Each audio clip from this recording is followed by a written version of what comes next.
Light गेली hello.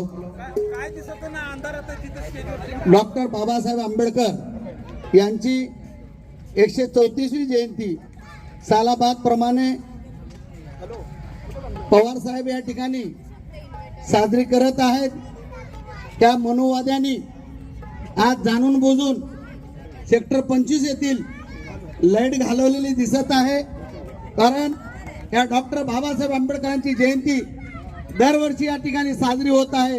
या ठिकाणी डॉक्टर बाबासाहेब आंबेडकरांचं महत्त्व लोकांना कळून देत आहेत ऑर्केस्ट्राच्या माध्यमातून. तरी या ठिकाणी आज मी बघत आहे कमीत कमी 1 तास झालं या ठिकाणी लाईट चालू गेलेली आहे. आणि मी ऐरोलीच्या सब डिव्हिजनच्या अधिकाऱ्याला व्हॉट्सअप कॉल केलेला आहे. तो व्हॉट्सअप कॉल उचलत नाही आणि नॉर्मल कॉल सुद्धा केलेला आहे ऐरोली डिव्हिजनच्या अधिकाऱ्याला. तो सुद्धा साधा कॉल सुद्धा उचलत नाही. याचा अर्थ जाणून बुजून हे लोक षडयंत्र रचलेले आहेत. कारण बाबासाहेबांची जयंती ही साजरी न करू देण्याच्या पाठीमागे आहेत. तरी आमच्या पवार साहेबांनी मोबाईलचे टॉर्च लावून या ठिकाणी ऑर्केस्ट्रा बाबासाहेबांची जयंती जल्लोषात सुरू केलेली आहे. मित्रांनो, हा तर आपल्याला हाणून पाडायचं आहे.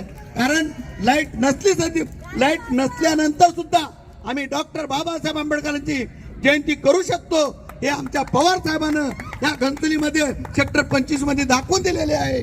तरी मला म्हणायचंय की एवढा बी मनुवाद तुमच्याजवळ या MSEBच्या अधिकाऱ्याजवळ नसायला पाहिजे. कारण ह्या ठिकाणी जयंती साजरी होत असताना MSEBच्या अधिकाऱ्यांनी या वस्तीमध्ये 1 तासापासून लाईट गेलेली आहे. अजून या ठिकाणी कसल्या प्रकारे त्यांचा वायरमॅन किंवा अधिकारी येत नाही. आजूबाजूला बघतो तर लाईटी चालू आहेत. फक्त सेक्टर 25 ची लाईट का गेलेली आहे याचा जॉब आम्ही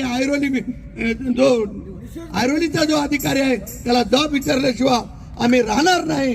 आज मी या ठिकाणी येऊन पवार साहेबांनी माझा या जयंतीनिमित्त जयंती कमिटीच्या वतीने माझा स्वागत केला. आणि तसंच या ठिकाणी ऑर्केस्ट्रावाले सुद्धा चांगल्या प्रकारे डॉक्टर बाबासाहेब आंबेडकरांचे गीत या अंधारामध्ये त्या मोबाईलचे टॉर्च लावून गात आहे आणि लोकांचे बाबासाहेबांची आंबेडकरची जयंती साजरी करत आहेत. तर मी त्यांना सुद्धा धन्यवाद देतो आणि मी माझे 2 शब्द संपवतो.